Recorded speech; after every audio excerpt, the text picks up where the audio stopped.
The universe was born from a silent explosion of everything, but what sparked that fire?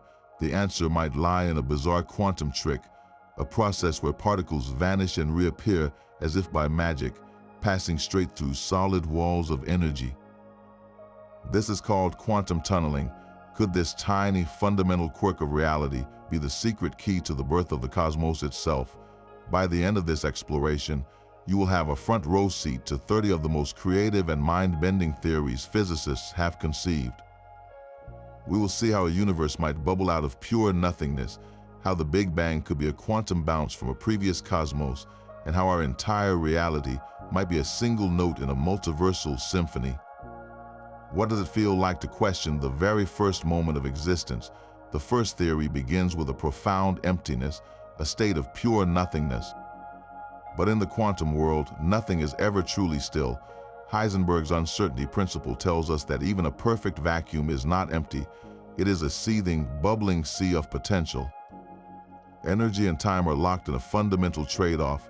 Over incredibly short intervals, tiny packets of energy can spontaneously appear, borrowed from the future, only to vanish almost instantly. This is the quantum foam, the lowest possible energy state of reality. Now picture one of these fleeting energy fluctuations. It is not a particle, not yet. It is more like a ripple, a tiny knot of possibility in the fabric of nothing. Most ripple and fade away in less than a blink. But what if one fluctuation was just a little too large, a little too energetic?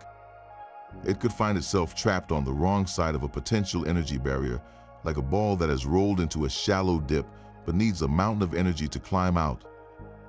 This is where quantum tunneling performs its greatest magic. Without the required energy to classically escape, this proto-cosmic seed does the impossible. It tunnels, it vanishes from its dip in nothingness and reappears on the other side of the barrier, into a new landscape where it does not need to repay its energy loan. It becomes stable. In that instant, the fluctuation is no longer a temporary blip. It is a permanent fact. This tiny tunneled bubble of real, stable energy is theorized to be the primordial seed from which our entire universe inflated. One moment there is only silent quantum static. The next, a single note of reality rings out, sustained by a loophole in the laws of physics. This transition from pure potential to concrete existence is the heart of the second theory, forcing us to redefine the word nothing. In the classical Big Bang model, everything emerges from a single, infinitely dense point called a singularity. This is a point of infinite pressure and temperature where all our known laws of physics break down. It is a something, albeit an incomprehensible one, a knot of everything squeezed into zero volume. The tunneling theory proposes a radically different starting line. The nothing before the universe was not a point of infinite density.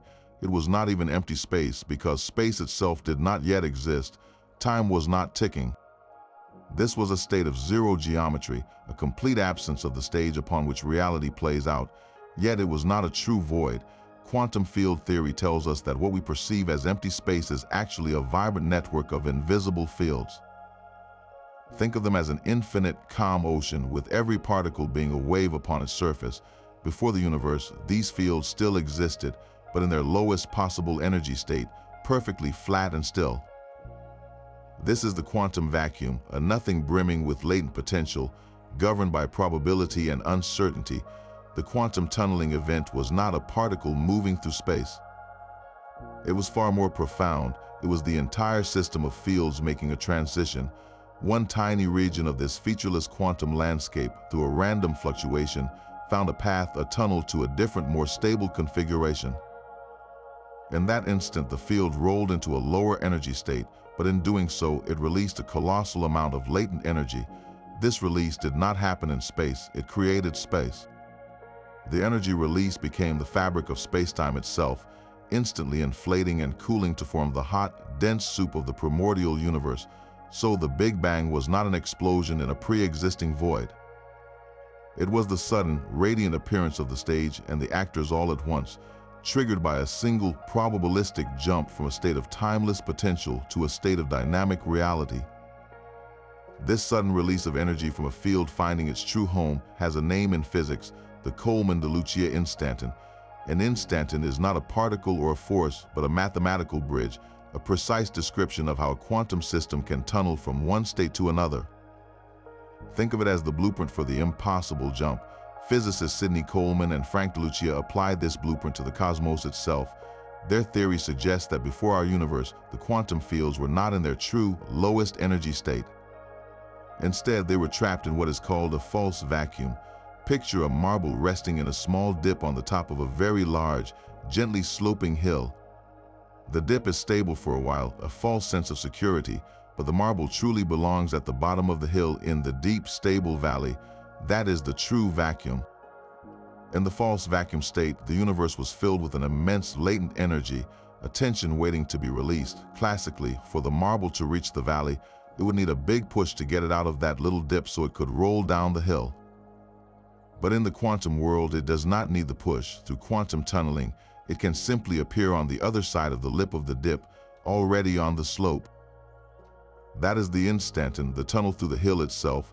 In the cosmic version, our entire universe performed this trick, one tiny, homogeneous region of the false vacuum tunneled, appearing on the slope of the energy landscape. The moment it did, it began to roll, and as it rolled down toward the true vacuum, all that pent-up potential energy was converted into the stuff of creation, inflating space at a breathtaking rate and filling it with a hot, dense plasma. This process did not just create a universe, it created an expanding, inflationary universe by its very nature, setting the stage for everything that would follow from the formation of galaxies to the air in your lungs. The Big Bang then was not a singular explosion, but the cosmic echo of a quantum marble finding its way home. Stephen Hawking and James Hartle offered a breathtaking escape from the singularity. Their proposal did not just smooth out the beginning, it erased the idea of a beginning altogether. They asked a revolutionary question: what if the universe has no boundary, no starting edge in time, in the same way the surface of the Earth has no edge in space? To answer this, they performed a mathematical sleight of hand, replacing real time with something called imaginary time. This is not time as we experience it, flowing from past to future. Think of it as a fourth spatial dimension, a direction just like up, down, left, and right. In this imaginary time framework, the entire history of the cosmos from its earliest state to the present can be modeled as a smooth, four-dimensional shape. The most elegant shape is a sphere. Picture the surface of a globe. It has no sharp edges, no point where you can fall off. The North Pole is not an edge, it is just another point on the surface. Hawking and Hartle proposed that the early universe was like the region near the South Pole of this cosmic sphere. As you move northward, the circles of latitude get larger. This expansion of the circles represents the expansion of space in our universe, the transition from the tiny, compact geometry near the pole to the vast, expanding universe we see today is not a violent explosion from a point. It is a smooth, continuous rounding of the surface. But how do you get from the timeless, quantum fuzziness of the polar region to the clear, classical expansion we observe? The bridge is quantum tunneling. The universe in its earliest quantum state did not have a definite history. It existed as a superposition of all possible geometries. Tunneling was the process by which one specific, smooth, spherical geometry became our reality. It was the universe selecting a stable, classical path from a fog of quantum possibilities. This is the profound meaning of the no-boundary proposal. There is no need for a mysterious first cause or a law before the laws, because there is no boundary where such a law would be needed. The universe simply is, self-contained and complete, its own origin story written in the smooth curvature of its geometry. The Big Bang then becomes not the beginning of time, but a point we can only approach like a traveler moving toward the South Pole, a horizon in our past where our classical notions of before and after simply melt away. While Hawking and Hartle envisioned a smooth, spherical beginning, another physicist sought a sharper origin point. Alexander Vilenkin proposed a different mathematical description for the universe's first quantum leap, one that directly answered a seemingly simple question. What is the probability that a universe will pop into existence from nothing? His answer is called the tunneling wave function. Think of it not as a particle, but as the entire cosmos described by a single mathematical wave. This wave encapsulates all the possible states the universe could be in, from non-existence to a vast expanding reality. In Vilenkin's model, this wave does not start from a timeless, no-boundary state. It starts from a point of true nothingness, a state of zero size. The wave then tunnels through the potential energy barrier that separates nothing from something. The mathematics shows the most probable outcome is not a static, closed sphere, but a small yet already expanding universe. It is as if the universe is born already in motion, having cleared the barrier with an inherent outward momentum. This creates a crucial distinction. The Hartle-Hawking model, with its no-boundary condition, naturally prefers a universe that is spatially closed, like the surface of a sphere. Vilenkin's tunneling proposal, however, strongly favors a universe that is open and infinite, destined to expand forever. His theory provides a specific and powerful trigger for cosmic inflation. That initial outward push from the tunneling event itself could be the seed that kicks off the rapid, exponential expansion of space, solving fundamental puzzles about the uniformity and flatness of our cosmos.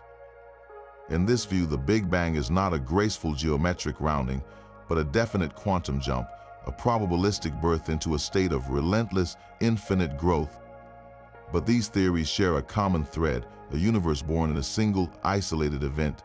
What if the process is not a one-time miracle, but a constant, natural occurrence? The sixth theory expands the canvas dramatically, proposing that quantum tunneling is not the birth of a cosmos, but a routine act of cosmic reproduction. Our universe might be just one bud on an infinite branching tree. This is the vision of baby universes. Picture the fabric of spacetime not as a static stage, but as a dynamic, living membrane, constantly rippling with quantum energy. In most places, these ripples are tiny and fade instantly, but in regions of extreme curvature, near black holes or in the seething energy of the early cosmos, a fluctuation can be so powerful it does something extraordinary. It creates a separate bubble of spacetime, pinching off like a soap bud from a larger bubble. This budding process is a direct result of quantum tunneling. A tiny region of the parent universe's spacetime fabric tunnels into a new self-contained configuration. It warps so severely that it forms its own closed geometry, connected to its parent by only the thinnest of threads, a microscopic wormhole. This wormhole is not a stable gateway, it is ephemeral. The moment the baby universe forms, the connection pinches shut, severing the umbilical cord completely. The new universe is now entirely independent, carrying away with it a specific set of physical laws and constants, determined by the random quantum conditions of its birth. It inflates according to its own rules, potentially with different forces, different particles, even a different number of spatial dimensions. From the outside in the parent universe, this event might be nearly invisible, perhaps manifesting as the sudden creation of a particle or a tiny burst of energy. But on the inside, for the new cosmos, it is a big bang, the fiery dawn of an entire reality. In this prolific multiverse model, our cosmos is not special or unique. We are simply one offspring in an endless lineage, our own laws of physics just one possible outcome in a vast landscape of possibilities, forever isolated from our cosmic parent and our countless siblings by that first decisive quantum cut. This random selection from a cosmic menu of possibilities brings us to one of the most expansive frameworks in modern physics. String theory suggests that at the tiniest scales, the fundamental ingredients of reality are not point-like particles, but incredibly small, vibrating loops of energy. The way each string vibrates determines the properties of the particle it becomes. Much like different vibration patterns on a violin string produce different musical notes. But for this elegant symphony to work, string theory requires more than the three spatial dimensions we experience. It needs extra dimensions, curled up and hidden at every point in space, too small for us to perceive. The specific way these extra dimensions are folded and twisted is absolutely critical. It dictates the universe's very rules, setting the values for constants like the strength of gravity, the mass of an electron, and the charge of a proton. Physicists call each possible configuration a vacuum state. The number of mathematically consistent ways to fold these dimensions is staggering, estimated to be around 10 to the power of 500. This is the string landscape, a vast mountainous terrain of possible universes, each valley representing a stable set of physical laws. Our universe, with its specific constants that allow for stars, planets, and life, occupies just one of these valleys. So how did we end up here? The seventh theory proposes that the primordial quantum tunneling event was not a jump from nothing, but a jump from somewhere else in this landscape. Before our cosmos, some other vacuum state existed, perhaps in a parent universe or as another bubble in the multiverse. It was stable, but not our home. Then through a quantum fluctuation, a tiny region of that reality tunneled through the energy barrier separating it from a neighboring valley. It did not tunnel into existence from absolute nothingness. It tunneled into a new set of physical laws. The moment that tunneling completed, the extra dimensions snapped into a new, stable configuration. The strings within that bubble began vibrating to a completely new tune. Gravity suddenly had the strength we measure today. The nuclear forces locked into their precise values. In that instant, our universe's rulebook was written. This frames the origin of everything not as a creation, but as a transition, a random probabilistic hop from one set of cosmic bylaws to another, selected from a near-infinite menu of possibilities. Our existence hinges on a single quantum roll of the dice that landed on a valley where chemistry, complexity, and conscious observers could eventually emerge. This endless landscape of possibilities raises a new question. What if our universe is not a solitary bubble, but a layer in a higher dimensional stack? The eighth theory takes us into the realm of brain cosmology, where our entire three-dimensional reality is a membrane, a brain floating in a space with extra dimensions. In this ekpyrotic model, there is not one brain, but at least two, moving in a grand cosmic dance to a higher dimensional void. For most of the cycle, these brains are parallel and separate, empty, cold, and stretched thin. But gravity, acting through the extra dimensions, slowly draws them together. The moment of collision is cataclysmic. When the two brains smash together, the kinetic energy of their impact is converted directly into the raw heat and matter of a new cosmic epoch. This collision is our Big Bang, not an explosion from a point, but a universe-wide ignition from a clash of titanic structures. Yet a mystery remains. What triggers the final fatal approach? The brains are drawn close, but to actually collide, they must overcome a final repulsive barrier, a kind of higher dimensional cushion that keeps them from simply merging. This is where quantum tunneling re-enters the story. The theory suggests the brains do not classically smash through this final barrier. Instead, in that last instant of separation, the entire system performs a quantum leap. The configuration of the two brains tunnels through the repulsive energy wall, instantly transitioning from a state of near collision to a state of direct contact. This quantum-triggered impact is what sets off the fire of creation. Furthermore, this model is inherently cyclic. After the collision, the brains bounce apart, filled with the radiation and matter of a new universe. They then drift apart, cool and empty, only to be drawn together once more by gravity over trillions of years, setting the stage for another tunneling event, another collision, and another Big Bang.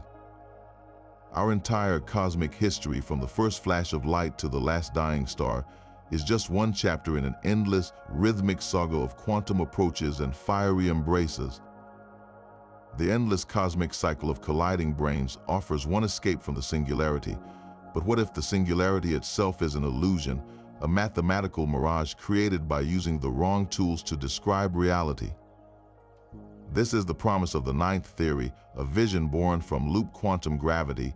In this framework, space itself is not a smooth, continuous fabric. It is woven from tiny, indivisible loops, a network of intersecting threads that form a quantum tapestry. At the largest scales, this weave looks smooth, like a piece of cloth. But when you examine the universe at its absolute smallest, you find there is no smaller. Space is granular, composed of finite, discrete units. This fundamental graininess has a stunning consequence for the origin of everything. It means there is a limit to how tightly matter and energy can be squeezed. There is a smallest possible volume. In the classical Big Bang story, we rewind the cosmic film to find all the mass of the universe crushed into a single point of infinite density. Loop quantum cosmology rewrites that final scene. As we rewind, we see a previous universe, vast and ancient, growing old and cold. Its galaxies have long since evaporated, its black holes have decayed, and a thin, cold sea of particles is all that remains.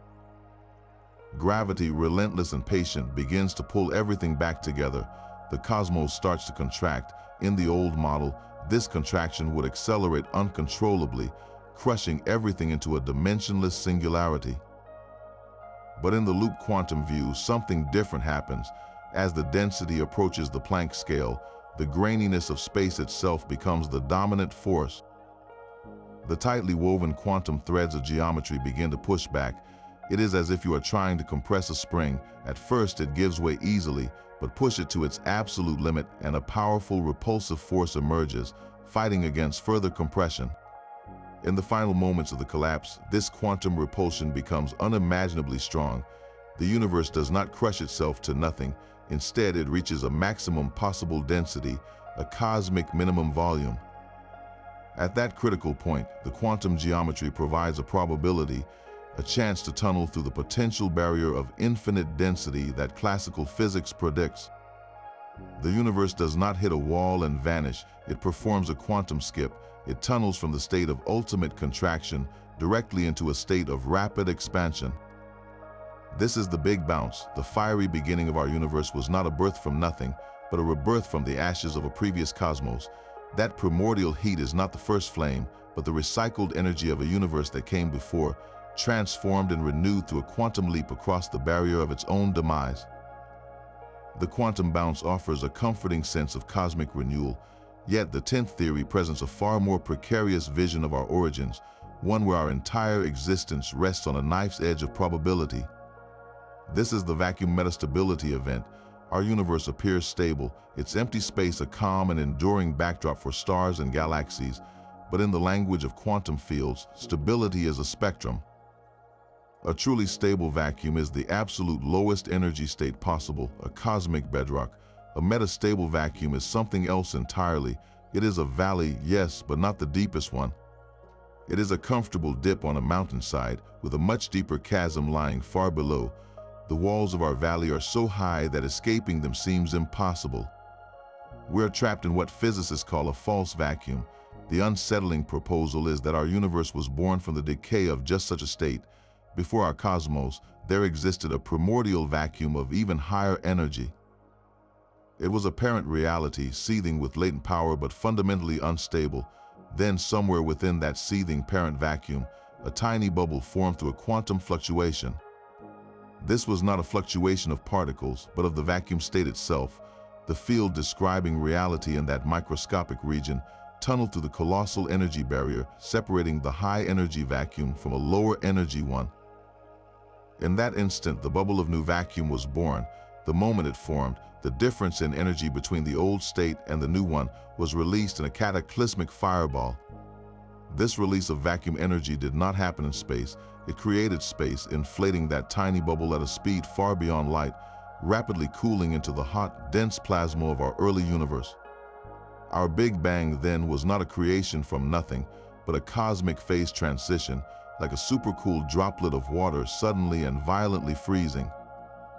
The bubble of our new, lower energy vacuum expanded at the speed of light through the parent medium, carving out our reality from the old one. This leads to a profound and chilling modern implication. If our vacuum is metastable, the same process that created us could also destroy us. Some calculations in particle physics suggest our vacuum might not be the true bedrock. There could be a deeper, more stable valley far below us. At any moment, in any place, a quantum fluctuation could tunnel through the barrier and nucleate a new bubble of true vacuum. This bubble would expand at the speed of light, rewriting the laws of physics as it goes. The fundamental constants that allow atoms to bind, stars to shine, and life to exist would be erased in an inescapable wave of transformation. We would never see it coming. One moment, reality as we know it. The next, a new and utterly alien set of physical laws, likely incapable of supporting any complex structure. The universe that gave birth to us through a quantum tunneling event could, in principle, meet its end by the very same mechanism. Our cosmic home might be a temporary island of stability in an energetic sea, its permanence an illusion maintained only by the sheer statistical unlikelihood of that next, fatal quantum jump. This precarious dance between creation and annihilation leads us to a theory that reimagines the very substance of reality. The holographic principle suggests a radical truth about our universe. All the information needed to describe everything within a volume of space, Every star, every planet, every thought you have is not stored within that volume. It is painted like a cosmic tattoo on its two-dimensional boundary. A rich three-dimensional world is a grand projection, a hologram emerging from a flat, encoded surface. Theory 11 asks us to apply this to the very first moment. What if the universe did not begin as a three-dimensional fireball, but as a quantum computation on a lower-dimensional screen? Before the Big Bang, there was no space, no time, no dimensions as we know them. There was only quantum information, a shimmering network of entangled bits existing on a fundamental surface. This information described all possible universes in a state of pure potential. The birth of our cosmos was not an explosion of matter, but a specific calculation. A particular set of information on that primordial screen became coherent, resolving from a blur of probabilities into a definite state. This moment of resolution was the quantum tunneling event. It was the instant the information successfully decoded itself, transitioning from a flat, encoded description into a full-fledged, three-dimensional spacetime. Think of it like a cosmic projector. For an eternity, the projector holds a perfectly detailed, two-dimensional film negative. Then a switch is flipped.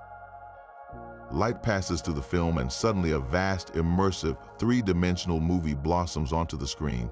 The tunneling was that flip of the switch. The latent information on the boundary activated, projecting the geometry, energy, and laws of our universe into existence. In this view, creation is not a physical process in the traditional sense. It is an informational one. The Big Bang is the moment the universe rendered itself, translating a quantum code from a lower dimensional language into the immersive reality we experience. Every particle, every force is just a pixel in that grand projection, its ultimate truth written on a distant, two-dimensional horizon we can never see. Roger Penrose offered a vision of eternity so profound it redefines the very meaning of an end. His conformal cyclic cosmology sees not one universe, but an endless chain of them, which he calls eons. Each eon begins with a Big Bang and expands for trillions upon trillions of years, until the last black holes evaporate and all matter decays into a uniform sea of massless particles like photons and gravitons. In this final state, the universe is cold, dark, and essentially featureless. It has lost all sense of scale. There is no ruler left to measure distance, no clock left to tick off time. In this strange, smooth state, the geometry of spacetime undergoes a mathematical transformation called a conformal rescaling. Imagine taking an infinite, empty expanse and shrinking it down, not by crumpling it, but by smoothly rescaling all distances. An infinite future can be mathematically remapped into a new, hot, dense beginning. The distant end of one eon becomes, through this geometric sleight of hand, the Big Bang of the next. But how does the universe actually cross that boundary? How does it jump from the cold, silent death of one reality to the fiery birth of another? This is where quantum tunneling provides the mechanism. The transition through the conformal boundary, where particles lose their mass and time itself loses all definition, is not a classical, continuous process. It is a quantum leap. The entire state of the previous eon, in its final, featureless configuration, exists as a quantum possibility. To become the hot, dense singularity of the next eon, it must tunnel through a barrier. This barrier is the gap between two completely different geometric descriptions of reality. The first quantum tunneling event in our eon was not a jump from nothing. It was the jump from the faded echo of a previous cosmos. Our Big Bang was the moment the universe retuned itself, tunneling from the infinite, stretched out whisper of a dead reality into the concentrated shout of a new one. In Penrose's eternal return, there is no true beginning and no final end, only an endless cycle of transformation, bridged each time by a silent, probabilistic hop across the void between eons. Penrose's eternal cycles are majestic in their scale, but they leave a critical question unanswered for our own cosmic dawn. Why is our universe so incredibly uniform? The temperature of the cosmic microwave background, the ancient afterglow of the Big Bang, is the same in every direction to 1 part in 100,000. For regions on opposite sides of the sky to have reached this equilibrium, they would have needed to exchange energy, but in the classical hot Big Bang model, they were simply too far apart, even at the earliest moments. Something had to stretch space faster than light could cross it, smoothing everything out before the clock really started ticking. This is cosmic inflation, a period of exponential expansion in the first fraction of a second. But what lit the fuse? The 13th theory proposes the match was the same quantum jump that birthed the cosmos. The trigger for inflation was the tunneling event itself. Picture a special kind of energy field called the inflated field, permeating the newborn universe. In its initial state, this field was not at its lowest energy point. It was stranded in a false vacuum, a high-energy plateau. This state possessed a bizarre property. Its energy density acted like a form of anti-gravity, causing any space containing it to expand at a ferocious, exponential rate. But the field was unstable, yearning to roll down to its true lowest energy valley. Classically, it was stuck on that plateau, trapped by an energy barrier. Quantum tunneling provided the escape. A microscopic region of this inflated field made the impossible leap. It vanished from the false vacuum and reappeared on the other side of the barrier, not at the very bottom, but on the steep slope leading down. The moment it tunneled, two things happened simultaneously. First, the field began to roll down the slope, oscillating around its true minimum. Second, and crucially, the immense potential energy stored in the false vacuum state was suddenly released. This release was not an explosion of matter and radiation, not yet. It was pure energy poured directly into the fabric of spacetime itself. That energy acted as a relentless pressure, causing that tiny tunneled region to inflate at an incomprehensible speed, doubling in size every tiny fraction of a second. It stretched a subatomic speck into a volume larger than our observable universe in less time than it takes light to cross a proton. This exponential smoothing is why the cosmos looks so uniform. Every irregularity, every wrinkle in the primordial quantum foam was stretched so thin it became nearly invisible, ironing the universe flat and smooth. Then, as the inflated field finally settled into its true vacuum, that colossal stored energy converted into the hot, dense soup of particles, lighting the fire of the conventional Big Bang. In this elegant synthesis, the universe's origin and its critical early shaping are a single, continuous event. The quantum tunneling did not just create a universe, it created a universe pre-programmed for rapid, orderly growth, setting the perfect conditions for galaxies, stars, and us to eventually emerge from the quantum static. The quantum foam is not a gentle mist, but a violent sea churning at reality's absolute foundation. Physicist John Wheeler envisioned spacetime itself when examined at the unimaginably tiny Planck scale, not as a smooth fabric, but as a turbulent, frothing chaos. Here, the concepts of before and after lose all meaning.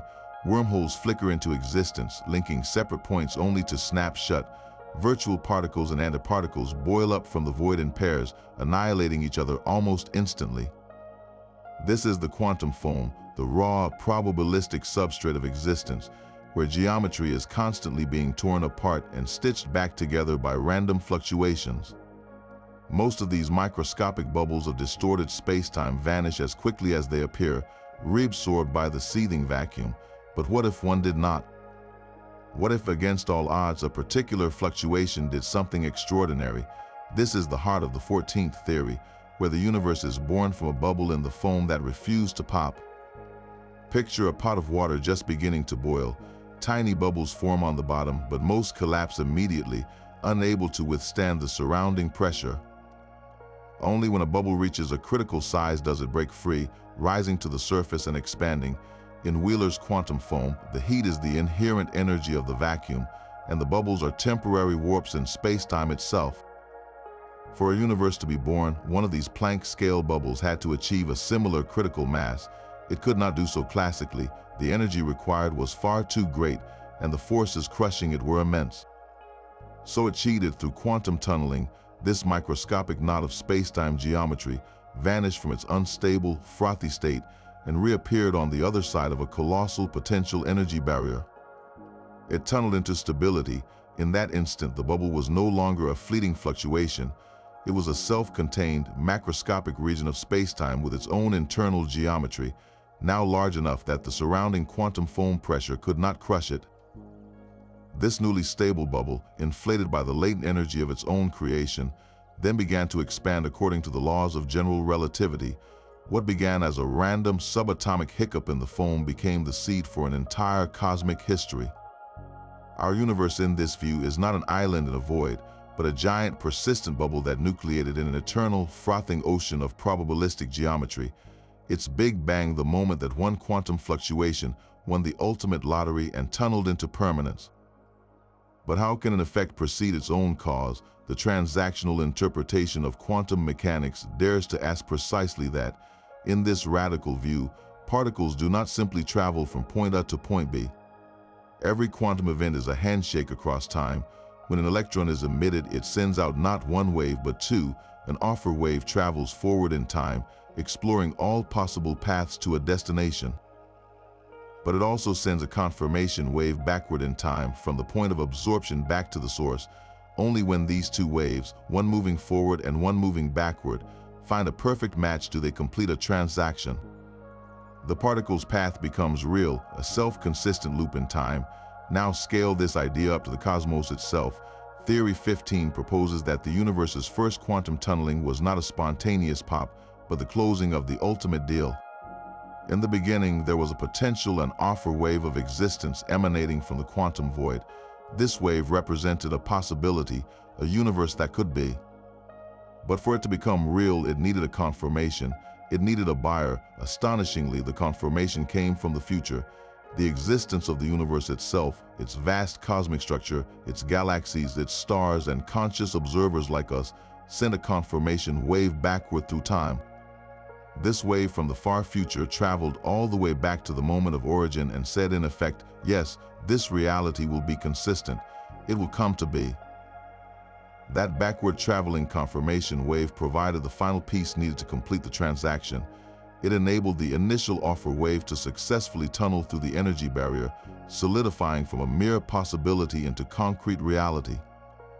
This creates a mind-bending causal loop where the future helps create the past that leads to it. Our existence today is not just a consequence of the Big Bang. In a very real quantum mechanical sense, our existence is part of the reason the Big Bang happened at all. The universe bootstrapped itself into being through a timeless agreement, a handshake between its own potential beginning and its guaranteed future. The paradox of the Boltzmann brain confronts us with a deeply unsettling statistical truth. If the universe tends toward disorder, then random thermal fluctuations are far more likely to produce a single, self-aware brain with false memories of a past than to assemble an entire, ordered cosmos spanning billions of years.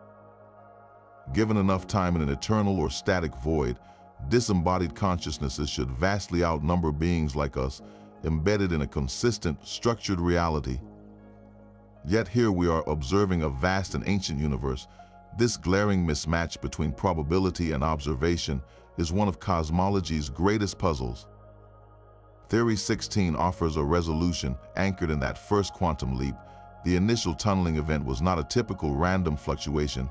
It was an exceptionally rare and special kind of fluctuation, one that did not produce a momentary blip of order, but instead created a self-perpetuating engine of order.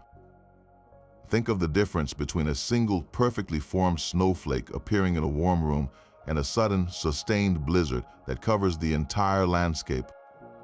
A Boltzmann brain is like that solitary snowflake, a fleeting accident destined to melt into chaos instantly. The quantum tunneling that birthed our universe was the trigger for the blizzard. By creating a stable, expanding spacetime arena with a low entropy boundary condition, it set in motion the second law of thermodynamics itself. It established a clear arrow of time, pointing from a highly ordered, low entropy beginning toward a future of increasing disorder. This foundational order is the reason we find ourselves within a coherent history, rather than as momentary ghosts in a formless void. The tunneling event did not just make a universe, it made a universe with a past, a universe where memories correspond to real events and where consciousness is the product of billions of years of lawful evolution, not a random accident in the dark. Our existence as embodied observers in a vast cosmos is not a statistical anomaly. It is the direct intended consequence of that first improbable quantum jump that chose structure over static noise.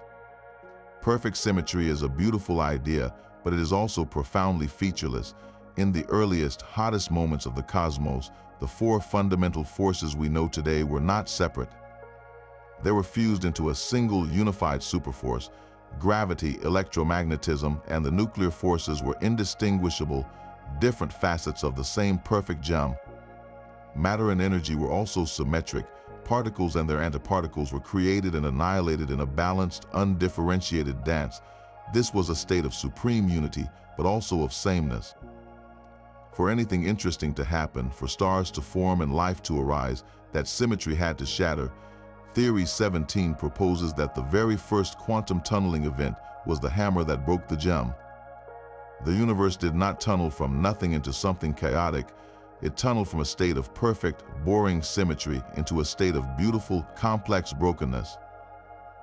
Picture a pencil balanced perfectly on its tip. In theory, it is symmetrical, but in reality, it is wildly unstable. The slightest breath of air, the tiniest quantum fluctuation, will cause it to fall. It must choose a direction. When it falls, it breaks its rotational symmetry, defining a specific direction in space. The early universe was like that pencil. Trapped in a high-energy state of perfect symmetry, it was metastable. It yearned to fall into a lower energy state, but to do so, it had to choose a specific configuration, a specific set of rules. The quantum tunneling event was that fall. The entire cosmic field, in a single probabilistic leap, vanished from the symmetric plateau and reappeared in one specific valley among countless possibilities in the energy landscape. This was not a tunnel through space, but a tunnel through the space of possible laws. In that instant, the unity shattered.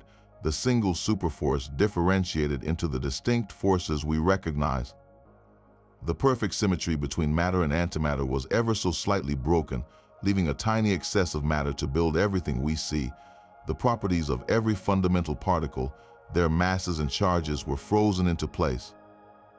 This moment of spontaneous symmetry breaking, mediated by quantum tunneling, was the ultimate act of cosmic differentiation. It wrote the rulebook. Before it, reality was pure potential, a song with every possible note playing at once. After it, the melody was chosen. The specific tune that emerged from that quantum jump determined the strength of gravity, the stability of atoms, and the very possibility of chemistry. Our universe is not just one that exists.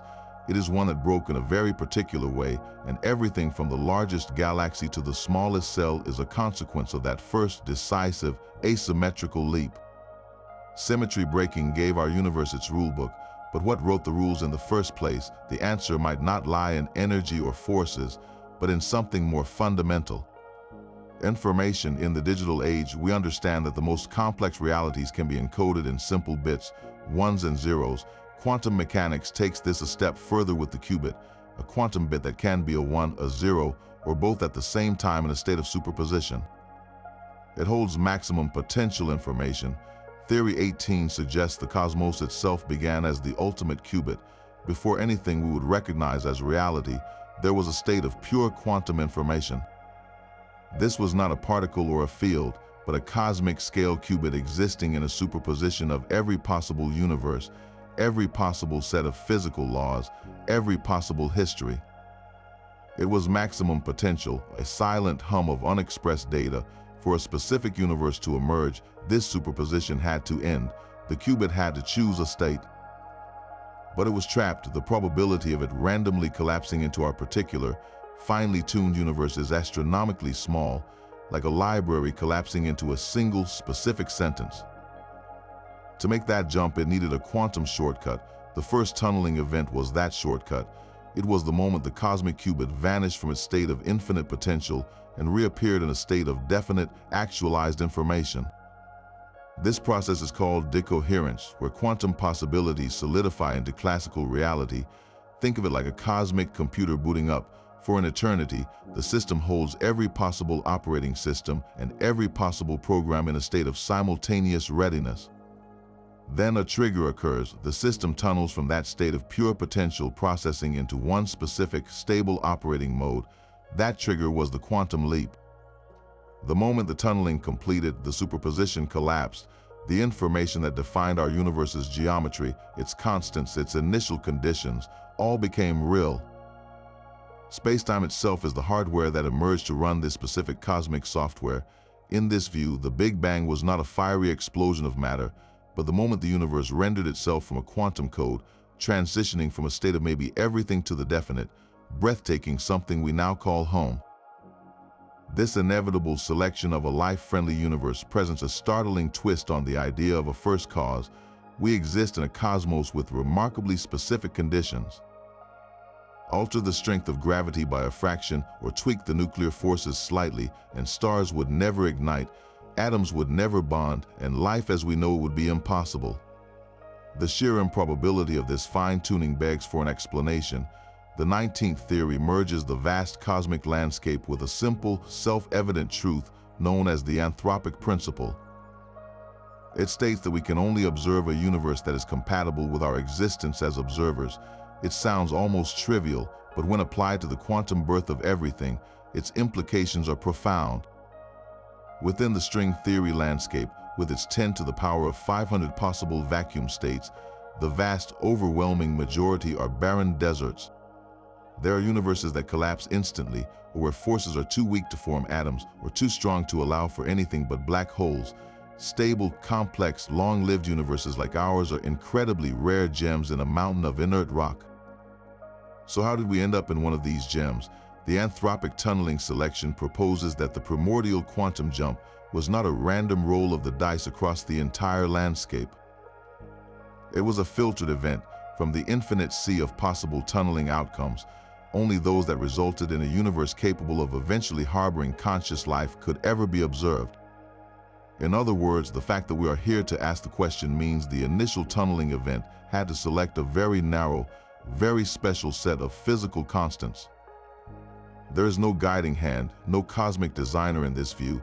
It is a brute fact of probability and observation. Countless other universes may have tunneled into existence with inhospitable laws, but they remain empty, unobserved cosmic ghost towns. Our universe's first moment was effectively preselected by its own potential future. The tunnel did not lead to just any reality. It led to the only kind of reality that could ever look back and wonder how it all began. This introduces a faint, almost teleological shadow into the cold mechanics of quantum origins, where the distant possibility of a conscious future subtly shapes the very first instant of the past. Time is the most familiar and mysterious dimension of our reality. It flows in one direction, from the ordered past toward the disordered future, a river we cannot swim against. But what if time is not a fundamental feature of the cosmos? What if it is an emergent property, a story told by the universe as it forgets its initial state? The 20th theory asks us to erase the arrow of time from the beginning of everything.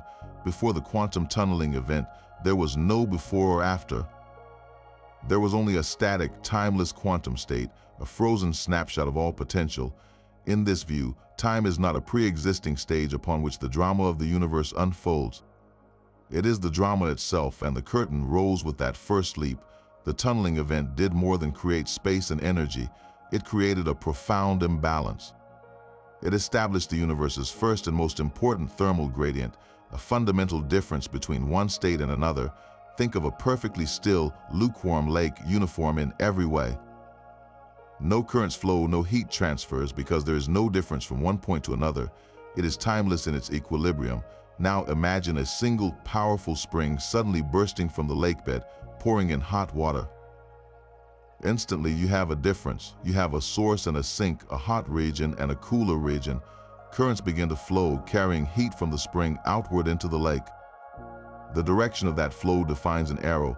This is the thermal time hypothesis. The quantum tunneling event was that cosmic spring. By transitioning from a timeless, equilibrium state into a specific, low-entropy configuration, it created the universe's first hot spot of order against a cold background of potential. This newly born universe was not in equilibrium. It was born screamingly out of balance, and that imbalance is what we perceive as the flow of time.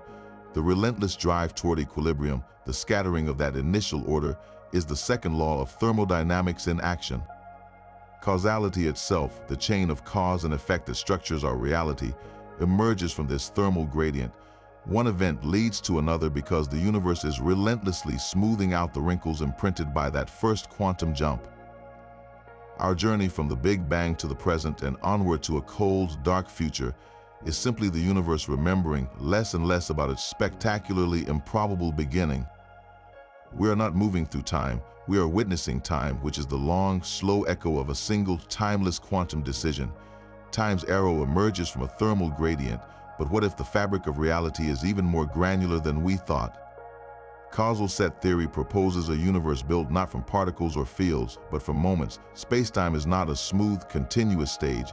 It is a vast, discrete collection of fundamental events, like grains of sand. Each grain is a point of when and where something can happen. What connects these grains is not proximity, but cause and effect. One event either precedes another, or it does not. This network of causal relations is the true skeleton of reality. The smooth spacetime of general relativity is just the large-scale shadow it casts. Within this starkly minimal framework, the origin of everything becomes a question of pure logic. How does a causal set begin? The 21st theory suggests it began with a single, solitary event. The first grain of cosmic sand, it had no cause, for there was nothing before it. It had no effect, for there was nothing after it. It simply was, a lone fact in an ocean of non-existence. For the universe to grow, for time and space to emerge, a second event had to occur. But how? The first event could not cause it, as that would violate its isolated nature. The answer, once again, is quantum tunneling. The birth of the cosmos was the probabilistic leap from one causal element to two. This was not a jump in space, for space did not yet exist. It was a jump in the causal structure itself. The universe tunneled from a state of one event into a state of two events, now linked by the first primordial causal relation. One caused the other, and in that instant, time was born. From there, the process continued in a cosmic sprinkling. Each new event tunnels into existence, not at random, but probabilistically, based on the existing causal network. It is as if the universe is a vast, growing crystal, where each new atom attaches not by classical rules, but by quantum chance, respecting the causal order laid down by the atoms before it. Our expanding four-dimensional spacetime is the emergent story told by this accumulating web of cause and effect. The Big Bang, then, is not a fiery explosion, but the distant echo of that first silent quantum leap from one to two. The moment causality itself began to weave the tapestry of reality from nothing but a sequence of probabilistic connections. The idea that space itself is woven from quantum connections leads to one of the most elegant proposals in modern physics. Two of Einstein's greatest insights, once thought to be utterly separate, may be two sides of the same cosmic coin. In 1935, with Nathan Rosen, he described wormholes, bridges in spacetime known as Einstein-Rosen or ER bridges. That same year, with Boris Podolsky and Rosen, he described quantum entanglement, the spooky link between particles, known as the EPR paradox. For decades, these were separate puzzles, but a revolutionary idea called ER equals EPR suggests they are fundamentally the same. A wormhole is not a tunnel through space, it is the geometric manifestation of entanglement itself. Wherever you have two particles quantumly entangled, there is a microscopic wormhole, a thread of warped geometry connecting them. This is Theory 22, the wormhole genesis. It proposes that before our universe there was no space, no geometry. There was only an immense, all-encompassing quantum state, a sea of pure information where everything was entangled with everything else.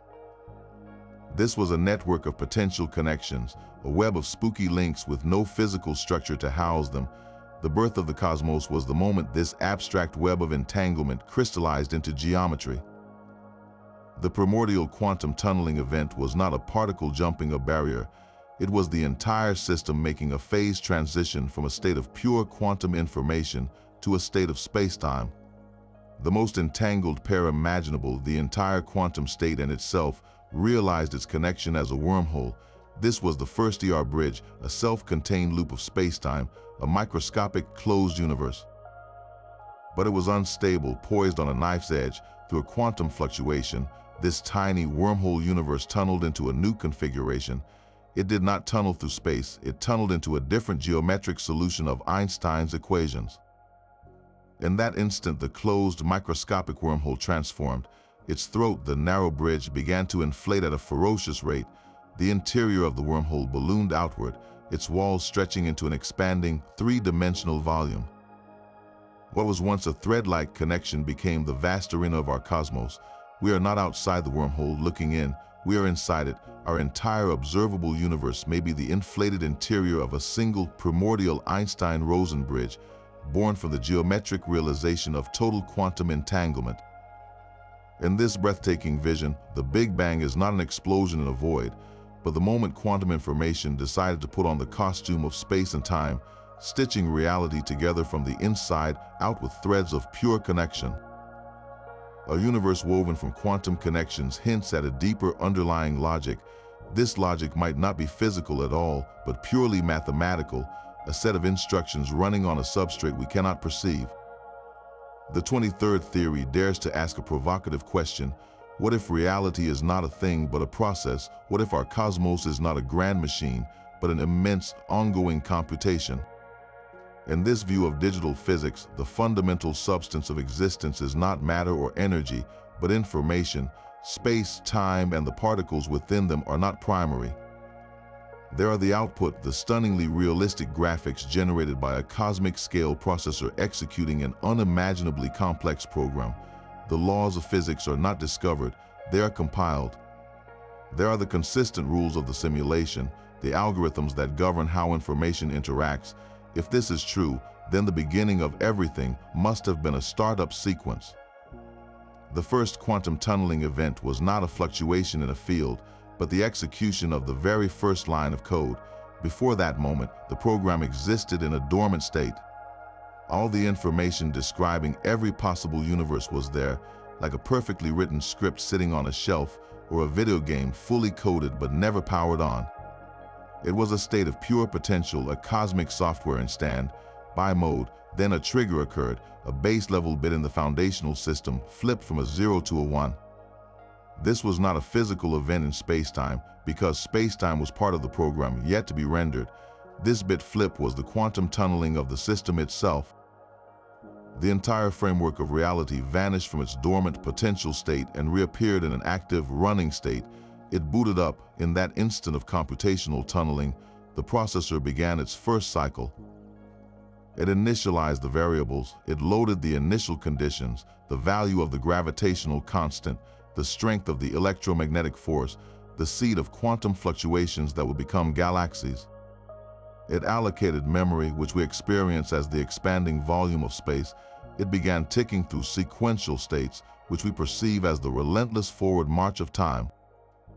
Every particle interaction, every orbit of a planet, every thought in a conscious mind is the real-time result of this unfathomably complex calculation unfolding.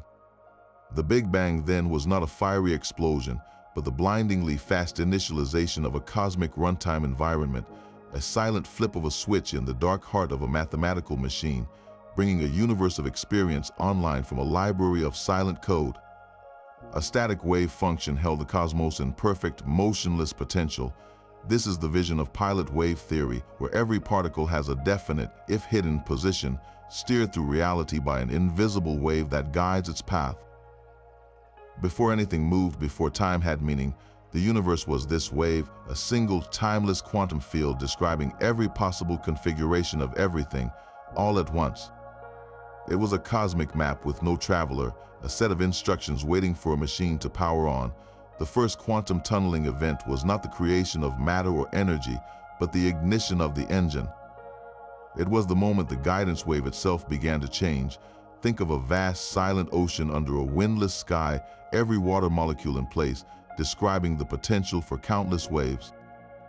Then a single impossible breeze stirs the surface in one specific location. That breeze is the tunnel. The moment it touches the water, a wave begins to propagate, not randomly, but according to the precise mathematics of the fluid. In the cosmic analogy, the entire universe can be thought of as a single point, a cosmic particle, moving not through space, but through an abstract realm called configuration space, which charts every possible arrangement of all its parts. Before the tunnel, this point was frozen. The guidance wave was static. The tunneling event was the trigger that set the wave in motion. Suddenly, the wave began to evolve, rippling through the mathematical landscape of possibilities. And where the wave went, the universe followed. The singular point representing all of reality was pulled deterministically along a specific trajectory dictated by the newly active wave. This trajectory was expansion. The universe did not explode, it was piloted. It was guided from a state of zero motion into a state of definite, relentless outward flight through configuration space, a journey that manifests to us as the expansion of three-dimensional spacetime and the unfolding of history. In this view, the Big Bang is not a chaotic eruption, but the first calculated move in a cosmic dance where an invisible guiding hand, born from a quantum jump, began to steer everything from the void of potential into the river of actuality. An ordinary crystal breaks the symmetry of space, its atoms arrange in a repeating pattern, locking into a grid that looks the same only if you shift your perspective by specific, discrete steps. This is spatial symmetry breaking, but what about time? Could something break time symmetry? This is the bizarre world of a time crystal. Unlike everything else in nature, a time crystal does not settle into equilibrium. It is a structure that perpetually oscillates, repeating its state in time, like a clock that ticks forever without any energy input. It is a pattern that refuses to be still, a dance frozen not in space, but in the fourth dimension. Theory 25 proposes a staggering possibility. Our universe itself is a giant time crystal, and its first tick was a quantum tunnel. Before any beginning we can conceive, the cosmic substrate existed in a state of perfect temporal symmetry. Every moment was identical to every other moment, a featureless forever with no change, no rhythm, no way to distinguish now from then. It was timeless in the most literal sense. Yet within this stillness, the quantum potential for periodicity hummed. For a time crystal to form, something must break that relentless symmetry, introducing a preferred beat into the cosmos. The quantum tunneling event was that first definitive tick. In one probabilistic leap, the entire system vanished from the silent, symmetric state and reappeared in a state of motion. It tunneled into a rhythm. This was not a tunnel through space, but a tunnel through time's own potential. The moment the leap completed, the universe locked into a periodic pattern. Its very geometry, the fields that fill it, all began to oscillate with a fundamental frequency. This oscillation is not something happening in the universe. It is the universe's core mode of being. The Big Bang then was not the absolute start. It was simply one phase in this endless cycle, the point of maximum compression or minimum energy in the cosmic oscillation. Perhaps the universe expands, reaches a maximum size, then contracts back again, driven by the inherent clockwork of its time crystalline nature, or perhaps it cycles through different vacuum states, each phase of the crystal representing a different set of physical laws, with our familiar cosmos being just one face of this revolving diamond. In this view, the arrow of time we experience is not a fundamental law, but a local phenomenon within one phase of the cycle. The relentless increase of entropy, the expansion of space, the unfolding of history, all of this could be the universe playing out one half of its eternal beat, like a pendulum swinging from one side to the other. The quantum tunnel did not create a linear timeline with a beginning and an end. It initiated a loop, a heartbeat for reality itself, setting the cosmic metronome into motion with a probability so small it could only happen once, and yet in doing so, defined forever.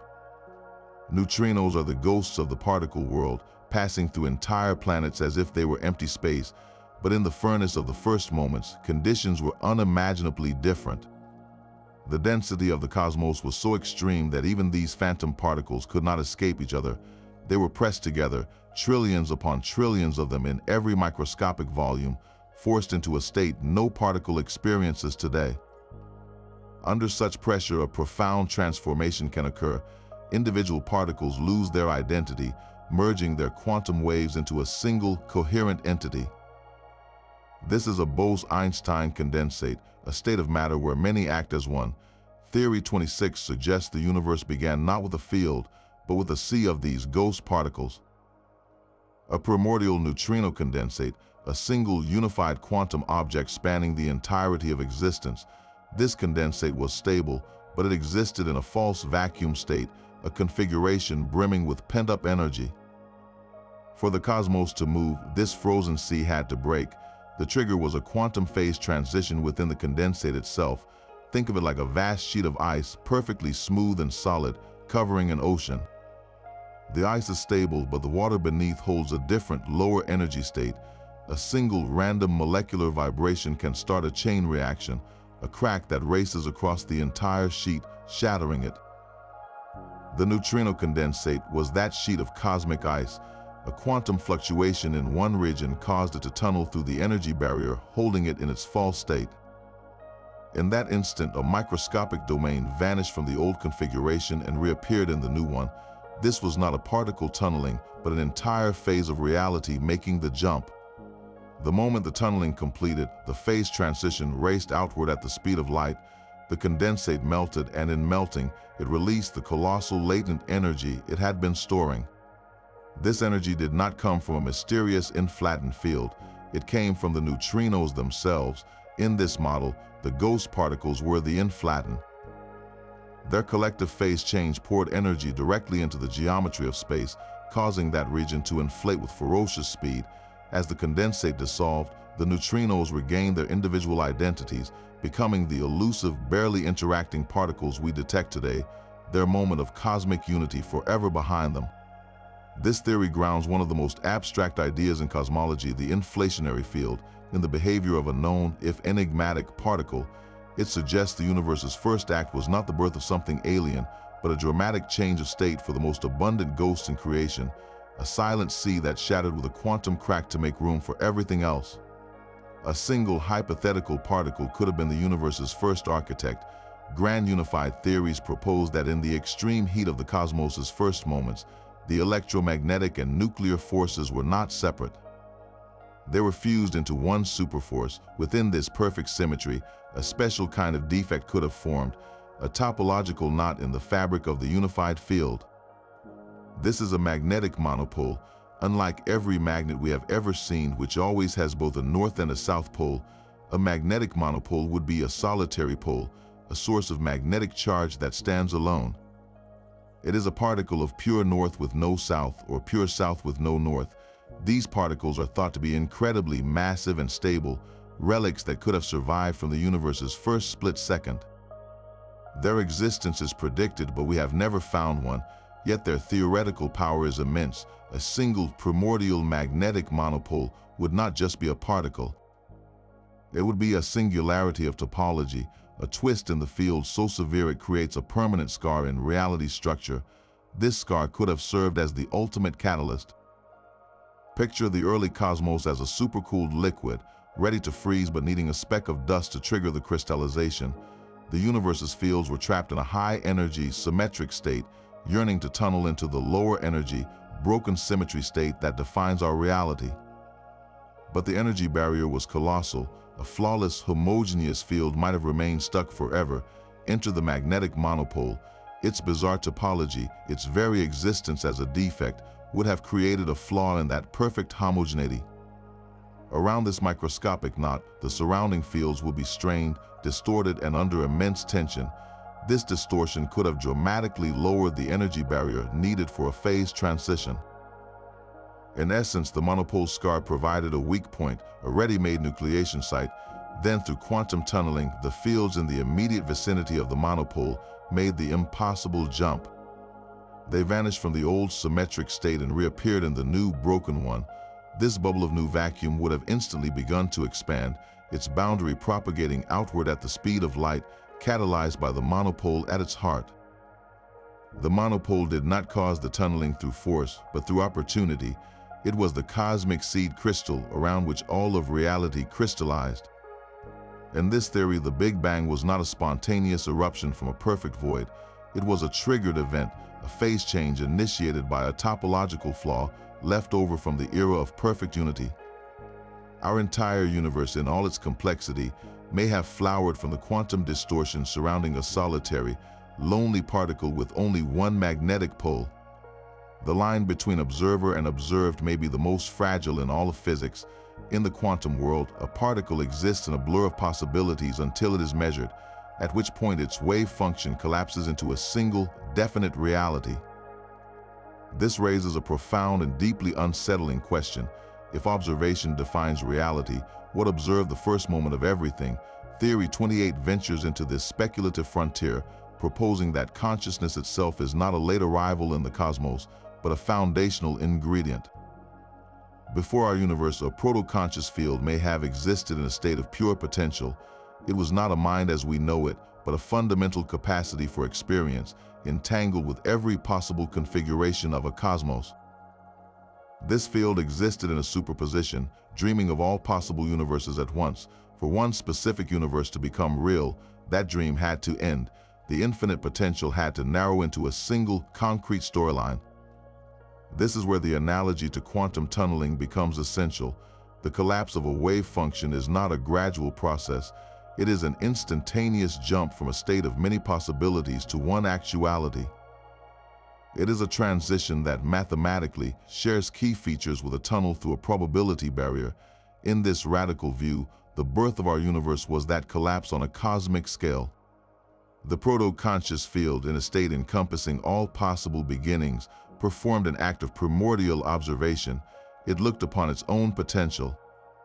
And in that act of self-awareness, it caused the entire cosmic wave function to tunnel from a state of maybe everything into the state of this specific thing. Our universe, with all its precise laws and constants, is the definite answer to that first unconscious question. This idea places a form of cosmic mind at the absolute origin, not as a creator in a traditional sense, but as the necessary observer that completes the quantum circuit of reality. It suggests that consciousness and cosmos are inextricably linked, two sides of the same coin, minted in the first instant of existence. We are not just products of the universe. In a very real sense, our capacity for awareness is a faint echo of the original observation that brought it all into being. The most successful ideas are not always the brightest, but the most resilient. They are the ones that replicate, that spread their information so widely they become impossible to ignore. In the quantum realm, a similar principle may govern which possibilities become real. This is quantum Darwinism, a theory that explains why we see the classical world we do. When a quantum system interacts with its environment, its countless possible states do not all survive.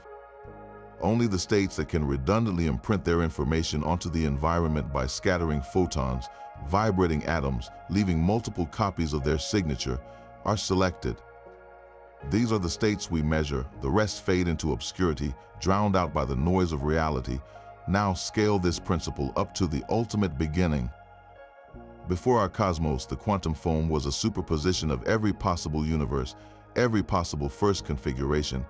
Most of these embryonic realities were fragile, fleeting dreams that would dissolve back into the haze the moment they encountered any form of interaction. They could not sustain themselves, but one quantum state was different. It possessed a unique and powerful property, maximal robustness. Its information was structured in such a way that it could redundantly imprint itself not on an external environment, for there was none, but on its own internal degrees of freedom. The moment this particular state quantum tunneled into existence, it did something extraordinary. It began copying itself. Its fundamental parameters, its geometry, its laws were not written in a single fragile ledger. They were etched into every facet of its being, replicated across the emerging fabric of spacetime with countless redundant records. This made it stable. It created what physicists call pointer states, classical facts that could withstand decoherence.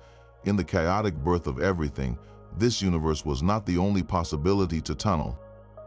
It was simply the one that could best survive the transition. It was selected by the emergent environment it created, a self-reinforcing loop where its stability allowed it to create more stability, imprinting its information on the expanding volume of space, on the first particles, on the background radiation. Our cosmos in this view is not a random draw from a quantum hat. It is the ultimate survivor. It won a competition it did not even know it was in, a competition defined not by fitness for life, but by fitness for existence itself. The universe we observe is the one whose quantum signature was so durable, so adept at making copies of itself, that it turned a probabilistic flicker into the permanent, classical stage upon which all of history now plays out. This final theory dissolves the boundary between one cosmos and the next. The multiversal quantum resonance proposes that our universe was never truly alone. It was not born from a void but from a chord. In an infinite multiverse, countless other realities exist, each with its own quantum wave function, a mathematical description of its state and possibilities. These wave functions are not isolated. They can overlap and interact in the higher dimensional bulk that contains them, like sound waves from different instruments crossing in a shared room. Most of the time, these interactions are random and cancel each other out, producing only noise, but under a specific improbable alignment, something magical occurs. The waves can constructively interfere, their peaks and troughs align perfectly, amplifying each other to create a new, more powerful pattern. This is resonance. Our cosmos, according to this theory, is that resonant peak. The first quantum tunneling event was not a leap from absolute nothingness. It was a jump into a pocket of reality where the wave functions of countless other universes happened to sing in perfect harmony. In that moment of multiversal alignment, the probability for a new universe to exist was not just a tiny flicker. It was amplified a billionfold. What was once a near zero chance in the quantum static became an overwhelming certainty. The universe tunneled into existence because the rest of the multiverse, through a fleeting moment of cosmic synchronicity, essentially voted it into being. Think of it like the Tacoma Narrows Bridge, which famously shook itself apart when the wind's frequency matched the bridge's natural resonant frequency, amplifying tiny vibrations into catastrophic waves. In our case, the wind is the quantum hum of infinite other realities. Our universe is the bridge that began to vibrate, not to destruction, but to creation. Its entire set of laws, its initial conditions, the very note of its existence, were determined by the specific harmonic convergence that birthed it. We are not a solitary bubble. We are an echo, a standing wave in a grand multiversal symphony. Our Big Bang, the moment a random quantum whisper found a chorus and became a shout. In this view, the search for a first cause vanishes into an eternal, probabilistic choir, where every universe is both a song and a singer, giving rise to the next resonant note in an endless, unfolding composition. 30 theories, one impossible question. We have journeyed from the silent quantum foam to the thunderous clash of cosmic brains, from the timeless geometry of a no-boundary universe to the fragile, conscious observation that might have collapsed it all into being. We have seen universes born as bubbles, as rebounds, as projections, and as resonant chords in a multiversal symphony. Each theory is a testament to human imagination, a desperate and beautiful attempt to answer the one question that seems to answer all others. Where did everything come from? While the equations differ wildly, a common thread weaves through nearly every vision. At the foundation of reality, there appears to be a loophole, a probabilistic escape clause written into the fabric of existence itself. Quantum tunneling, that strange ability to vanish and reappear, to skip past impossible barriers, emerges again and again as the likely mechanism for the ultimate genesis. It is the cheat code of creation, the one trick that allows something to come from nothing, order from chaos, a universe from a void. We may never know which of these 30 dazzling ideas, if any, brushes closest to the truth. But that is not the point of the exercise. The true revelation is in the breathtaking creativity of the quest itself. It shows us that physics at its frontier is not just about calculation, but about profound storytelling. It is the story we tell about our own existence, pieced together from the faintest echoes of the first moment. So now the question turns to you. After this journey through cosmic possibility, which theory lingers in your mind? Does the elegant bounce of a loop quantum cosmos feel right, or does the haunting idea of a universe born from a conscious observation stir something deeper? Perhaps you are drawn to the prolific baby universes, or the stark simplicity of a causal set growing grain by grain. Share your favorite in the comments below. Let's continue this conversation, this collective wandering at the edge of understanding. If you want to dive deeper into the mysteries of space, time, and existence, subscribe for more explorations. And never stop asking the biggest question of all.